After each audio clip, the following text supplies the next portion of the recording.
Seconds to go before the start, and Barry Sheene had taken pole position, but local attention was firmly focused on the Caracas kid, Johnny Cecotto, on Yamaha number 4.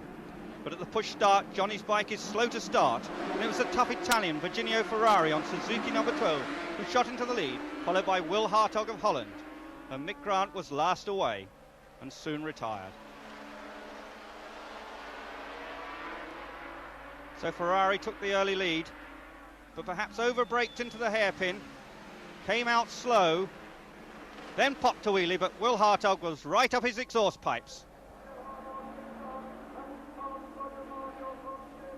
Sheene was playing a little cool, wanting to pace himself in the temperatures which were into the hundreds.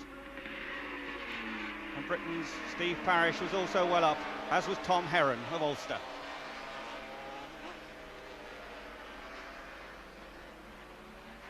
But Hartog, the 6-foot Dutchman, the white leathers, was soon pressing Virginio Ferrari. Before the end of the first lap, he was closing on him, made a passing manoeuvre, and flashes through cleanly to take the lead. Riding with bike number 1 as the world champion, Kenny Roberts, wasn't at the circuit.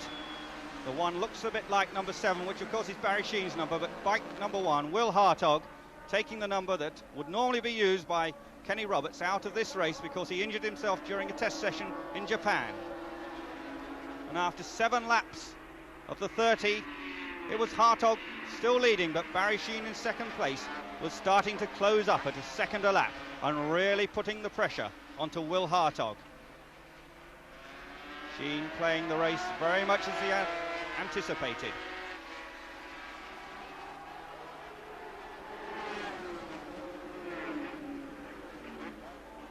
And here is Wil Hartog, ducked down under the bubble.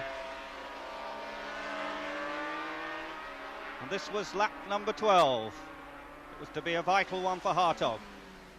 Was he going too quickly? Was he setting the pace too fast? Just watch this corner. Turns on the power, the back end steps out, and he's off and over. The bike loops the loop. Barry Sheene goes past and takes the lead. And let's look at it again in slow motion. Comes into the corner. The power goes on too early. He tumbles with the bike, but fortunately Wil Hartog, there in the white leathers, was not injured. And that really took the pressure off Barry Sheene. Now the opposition was falling behind. A second place battle between Tom Herron and Virginio Ferrari. Meanwhile, the Venezuelan Johnny Cecotto was down in 5th place and having an unhappy time. Johnny Cecotto on the sole work Yamaha in the race. Expected to give Barry quite a battle.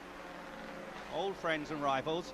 Has a bit of a twitch, the back end slides out, he catches it, but Johnny Cecotto looked down, put his hand up, and later he said he thought there was oil coming out of the gearbox onto the back tyre, but the Venezuelan crowd were disappointed. They booed him, and in fact a lot of them left at that point and weren't able to see the rest of the race.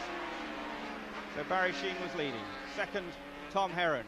Third, bike number 12, that's Virginio Ferrari. In 4th place, the promising Italian Franco Uncini, and in 5th place, Michel Rougerie, the Frenchman. There is Rougerie, tough little Frenchman, been racing for almost 10 years. But Barry Sheene was setting the pace very definitely. Just watching his pit board, pulling out a couple of seconds if the battle for second place closed on him. There is number 12, Virginio Ferrari, who passed a tiring Tom Herron to take second place as the race entered its second half. And there is Tom Herron, now content to be in 3rd place. He said afterwards that the second half of the race was just a haze for him.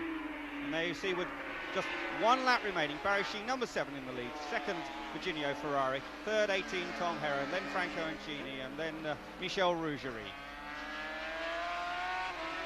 Sheene going for his 3rd consecutive win in this race, at its 3rd running. It's won every time they've held a 500 race here. The arid San Carlos track in central Venezuela. Believe it or not, in the infield there were snakes, and they burnt off all the grass in the infield to get rid of the snakes. That wasn't a very happy moment for photographers when they saw some snakes lurking in the grass there, but certainly no snake in the grass. Barry Sheene on his last lap in a confident and very fit mood. Barry Sheene worked all through the winter to get to be supremely fit for this race. Temperatures in the 120s perhaps out there. Barry Sheene comes down the start-finish line to see the checkered flag. The checkered flag waits. And Barry Sheene starts the 1979 Grand Prix season with a win, as he did in 1978. And on the slowing down lap, Barry Sheene, a very, very happy man. Shows he can ride no-handed, takes off his crash helmet. A multi-talented person, Barry Sheene, can ride no-handed. One of his other attributes is he speaks many languages, including Spanish, and that went down very well in the Venezuelan Grand Prix. And soon he came back to the interviews at the end, talking to Venezuelan television in the native language of the country. Barry Sheene. Yo solo quiero decir que yo muy contento. Yo pienso que Venezuela es un país muy bueno. Yo que tienes muchas gracias a Andrés Hipólito, porque sin él no es posible que yo venir aquí. And Hipólito, the clerk of the course, and Barry Sheene getting onto the victory rostrum, already peeled his leathers down, very happy indeed. He took the victory garland, the Venezuelan trophy, Virginio Ferrari alongside him, but not there on the victory rostrum, you'll notice. Tom Herron, totally exhausted after the race, just collapsed in his pit, couldn't even walk to the victory celebration.